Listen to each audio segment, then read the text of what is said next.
Ready to make a real impact every day? Join the Active Day Home Care team and help clients maintain their independence in the comfort of their own homes. Make a difference in someone's life as you provide essential daily assistance and protect their health and happiness. Earn up to $20 an hour and enjoy additional perks like optional daily pay, 401k, paid time off, ongoing educational training, and more. Join a team that values care, compassion, and your professional growth. Visit activeday.com to apply. Welcome to Gunfighter Life, where we talk about being a responsible, armed man,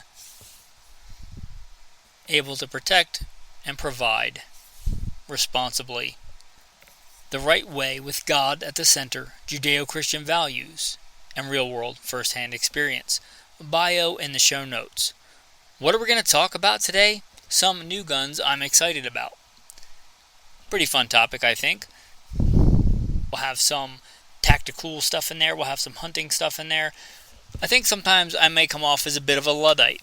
I don't know if that's fair, but I might, especially when I rag on just the gun tube glitterati that just push product that seemingly to me make very little sense.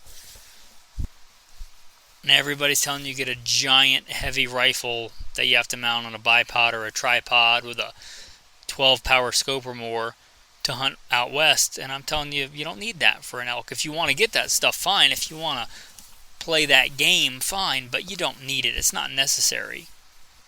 When I say it saddens me that most rifles coming out today don't have iron sights, that saddens me.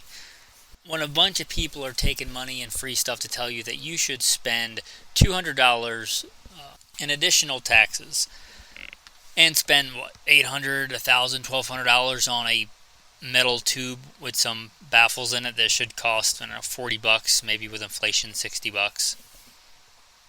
Everybody's telling you to drop, $1,200 on this thing. And sometimes I feel like I'm just taking crazy pills that so many people are buying into that stuff. But there are some really cool products coming to market that I am excited about. So let's talk about those, so I'm not just being negative. There are some cool products that I am excited about.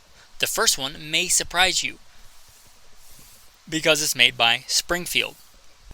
The Springfield Cuna. Now, I give Springfield a hard time a lot of times. Their Springfield M1As are okay, made in America, but a lot of their stuff is just, what I would consider pretty bad, unreliable, Croatian Tupperware stamped with some kind of paramilitary looking stamp on it so people think it's a good American made product. And in general they don't work. That's my big beef with them. But the Springfield Cuna, if you're not familiar, was made for a military contract. I would like to see Springfield make some other good products. I am not rooting for them to be bad. I wish that they were good. And the Cuna, if you're not tracking, is what I would consider decent size personal defense weapon, PDW, pistol caliber carbine. Made for a military contract, and there's a ton of PCCs out there, and I'm generally not a big fan of a PCC. I was talking to one of the guys at work. I can't really say what he does. He doesn't do my job, but he does another job, and he's a gun guy. We were talking, and I had mentioned how I was looking forward to the Cuna, and he said, but I thought you didn't like PCCs. And it's not that I don't like PCCs, it's that most of them are the size and weight of an AR-15. And I love handguns. I love handgun shooting, and I do the bulk of my practice with a handgun, competitions with a handgun. But a rifle is more effective. You get slightly more velocity out of a PCC than you will out of a pistol, but it's still a pistol caliber. So if I'm going to carry something as big and heavy as an M4, which is an intermediate rifle, but it's still a rifle round. It's an intermediate rifle, but it's still way more powerful than a handgun.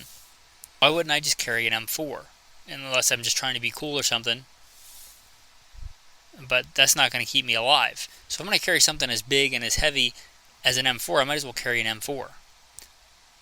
So a lot of the PCCs just don't make sense to me. Like, I like Ruger, but they're PCC. I like Smith & Wesson, but they're PCC. Pretty heavy. Like, as heavy as an M4. As big a lot of times as an M4. So if I'm going to get something like a PCC as a PDW, personal defense weapon, I want it small and light and handy, at least significantly lighter than an M4. The CUNA seems to do that. You can, fold the stock, make it pretty compact. It's not as heavy as most M4s, and it's delayed blowback. There are a ton of PCCs that are straight blowback. Getting back to the M4, a straight blowback PCC, although it's less powerful because it's straight blowback and you got a big heavy bolt, a lot of times those can recoil as much or more than an M4. So again, what am I doing here? But this is a roller delayed system. A very famous roller delayed system is the MP5. I like the MP5. Big fan of the MP5, especially in full auto, which we can't get. But an MP5, even their SP, I think the SP5, the semi-automatic version of that, those are, $4,000 or something, somewhere in that ballpark. And it's not that it's not a good gun, but that's a lot of money to spend for a 9mm PCC. The CUNA is retailing for, I think right now, a little over $1,000. When the prices settle down, maybe right around $1,000. And it's a roller delayed system. Again, I'm excited about this gun. I want it to be good. I want it to be reliable. It was made initially in 40, which, I'm not a fan of 40, but since it was initially designed in 40, bringing it down to a 9mm, you should have less issues. There's no reason why it can't be a perfectly good, reliable, roller delayed blowback, small handy personal defense weapon. So I'm looking forward to the CUNA. I'm hoping that it is a good gun. That is just one. Let's switch over to more of the hunting side. The Weatherby 307 is fairly new. It's not like come out yesterday or anything, but it's fairly new. It's the 307. And to explain it and breaking it down Barney style terms, it's a really well-made American improved Remington 700. Now, I don't hate the Remington 700. I've taken a lot of game with a Remington 700. But they do have some weak points. Extractors, their quality control started slipping for a while. But the Weatherby 307, since the Remington 700 is so popular, it uses a lot of similar things, so you can use a lot of the similar parts. But it's a really well-made, well-thought-out, better extractor. Consider it like a premium Remington 700 action. Comes in, a lot of the Weatherby Screamin' Fast cartridges, one of my favorites, the 257 Weatherby, but it also comes in just regular calibers, like 308. I'm really excited about that gun. I don't have it. They don't make one with iron sights. I'm a big fan of iron sights. It wouldn't be a no-go if I was going for like a specialty. Let's say I wanted a specialty antelope rifle. Most of the country I'm going to hunt antelope in is not like the country I'm going to hunt elk in. Probably going to be fairly close to a road. So iron sight's not a big deal there. But the Weatherby 307, it's not crazy expensive. I think they're, maybe under $1,500. But for a really good, well-made American bolt-action rifle, I'm excited about that. Weatherby is legendary for like their Mark V, which is a fairly expensive premium rifle. And they also have kind of their budget, not made in America, Weatherby Vanguard, which is an okay rifle, but, plastic, fantastic, push feed, foreign-made rifle. It just doesn't get me excited the way that the Weatherby 307 will. And it comes in at a good price point. I'm excited about that rifle. Another one I'm excited about, maybe not new, but it's kind of on the surplus market.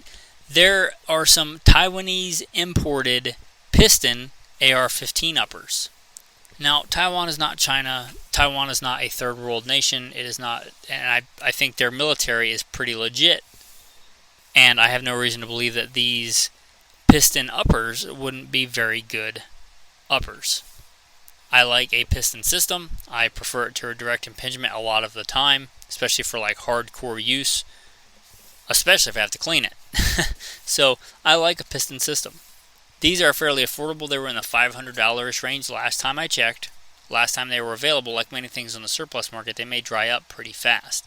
But the Taiwanese piston AR uppers, that's good. That's exciting. For a long time, there was a pendulum swing. A lot of companies were making piston ARs, even Ruger did, and then they swung back, and most people are now making DI guns again. There are still a few companies like PWS that make piston guns, but they're really expensive. I think, again, these Taiwanese ones should be made pretty well, and they come at a decent price point. I have no reason to believe they wouldn't be good. Now, they will be proprietary, but that's pretty much true of any piston AR upper or any piston system in an AR. It's going to be proprietary to that company. But it's pretty cool that we have access to those. If you can snag one, I don't know if I'll get one or not. I'm not really in the market. I have plenty of good ARs, but if you are, that's a really intriguing option, especially for the money. So the Taiwanese piston AR uppers, that's pretty exciting. It's been a while since we've seen any good, I think, milsurp on the market that's affordable to shoot.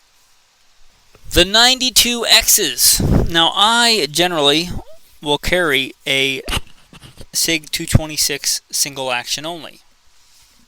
And the reason I did that, you guys know I love Beretta. You know, I think Beretta 92 is perhaps the best combat pistol ever made. I say perhaps, but it's a very good combat handgun, but I don't like it for carry. I don't like double single action. I don't want to marry that system. I don't want to do all the training just to be able to run a double single super fast and super well when it's going to limit me to using double single, and I don't particularly like double single. I like single action only. I like my 2011s. I like my single action only 226s. I like that system better. When I was looking at a good carry gun for an optic, this was pre the 92X series, I believe, coming out in a light handgun. They may have had the 92 Performance. There was the Millennium, which was a long time ago and not cut for an optic, but there wasn't what I would consider a carry weight handgun. Optics ready, single action only from Beretta. Now there are, and that really makes me happy. There's the 92X, 92XI, the 92X Performance. There's a lot of these. So the Beretta 92X series, the single action onlys, I think they have some X's that are not, which is kind of confusing, but they're single action only. You know, drive it like a 1911. Single action only, thumb safety, all the good things about Beretta, the rugged reliability, the proven design. I actually really like the falling block system. I like it better than a rotating barrel system or a swinging down barrel system, Browning tilt barrel system. I like the falling block system of Beretta better. I think the only reason it's not more common is it's more expensive to produce. But I like it better. It's a fantastic option. I'm excited that they have those now. Now, I already have, blessed to have two good single action only SIG 226s, so I don't know that I'm going to jump on it right now, but if they had been out when I had been looking, I probably would be running those. That is awesome. In the world of tactical Tupperware and the world of polymer striker fires, and I like those too, but just there's something about a metal on metal hammer fired single action gun that is just exquisite. And I'm happy that they're making those. I'm happy that not everything is a polymer striker fire. I'm happy to see new single action only safety where it should be, on the slide thumb safety with really good trigger pulls and, carryable weights, rugged, reliable, fast. I'm happy to see that from Beretta in the 92X series. Another one, there are some hot 223 loads. I think there's a couple of companies making them, but from what I understand, they're loading them to 80,000 PSI, and they're doing that with a steel case. I'm not a big fan of cheap steel-cased ammo, but this is intriguing. It's cool that they're experimenting with it. I don't know if I'm going to jump on the bandwagon, but I like that they're doing it. I'm a guy that likes to shoot a lot. That ammo is really expensive, but if you're dedicated to the AR and that's all that you have, and you admit to yourself that the 223 5.56 is okay, but it's marginal as an acceptable caliber. This gives you a little bit more horsepower using the same platform. Will it wear out your gun prematurely? I don't know. It's very, very possible. Will it be super expensive to shoot? Yeah, but at least they're trying it. Loading up with better, or not even better, just stronger cases, because I like a brass case better, but stronger cases that you can load up to higher PSI. Again, that's exciting to me. I like to see that kind of innovation. One company, I'm not endorsing these, I've never used them, I'm just excited that they're doing it, is Badlands Munitions. They list a 5.56 NAS3, whatever that means, 77 grain, open tip match, and it lists 2,900 feet a second out of a Mark 12 18-inch Douglas barrel. That's pretty hot for a 77 grain out of an 18-inch barrel. Is it worth it for you? You have to make that choice, but at least now you have the option. Again, it's not cheap, but it's cool that they're doing it. And I'll end with one that I have actually own and shoot and really, really like, and that is the Sig Cross Trax. Now, they have other models. The regular Sig Cross is fine, but I like the Trax model. It's the lightweight model. The thing is crazy accurate. It's lightweight. The stock folds. Makes it easier to get into a pack. It's simple. It's got everything you need, nothing you don't. I just really like that rifle. It's a little unconventional looking. Doesn't look like a traditional hunting rifle, but it does all the traditional, what I like to do, spot and stalk hunt things. It's light, it's sleek, it's felt, it's accurate. It is a push feed, but it does have, I would consider, a decent push feed extractor. It takes ACIS magazines. There is some innovation in there that I really like. It came out of the box accurate, whereas with like my Ruger Scout rifle or some other rifles, I have to do some work to get them accurate. That one just out of the box is accurate, and it's a very, very good gun. And it's a little bit out of the box, unconventional, but I'm glad that they make it. I really, really like that rifle. I'm blessed to have one. It shoots. It's fantastic. Stainless steel, although there are a lot of more traditional looking rifles now that don't come with iron sights. I'd rather have an unconditional rifle that I could mount good backup iron sights on, which you can do with the Cross, than a walnut blue steel looking gun that I can't put iron sights on. So, although it looks unconventional and it comes at it from a very, very different angle, for a spot and stalk still hunting rifle, that Sig Cross Trax is a very good rifle, and I'm really excited that they make that. So again, I'm not against all the new stuff coming out. There's just some stuff I just shake my head, but a lot of the stuff I'm really happy that they make. Thank you, guys. Thanks for all that you do. Let's close out with a verse. Here is what I have seen. It is good and fitting for one to eat and drink, and to enjoy the good of all his labor in which he toils under the sun, all the days of his life which God gives him for his heritage. As for every man to whom God has given riches and wealth, and given him power to eat of it, to receive his heritage, and rejoice in his labor, this is the gift of God.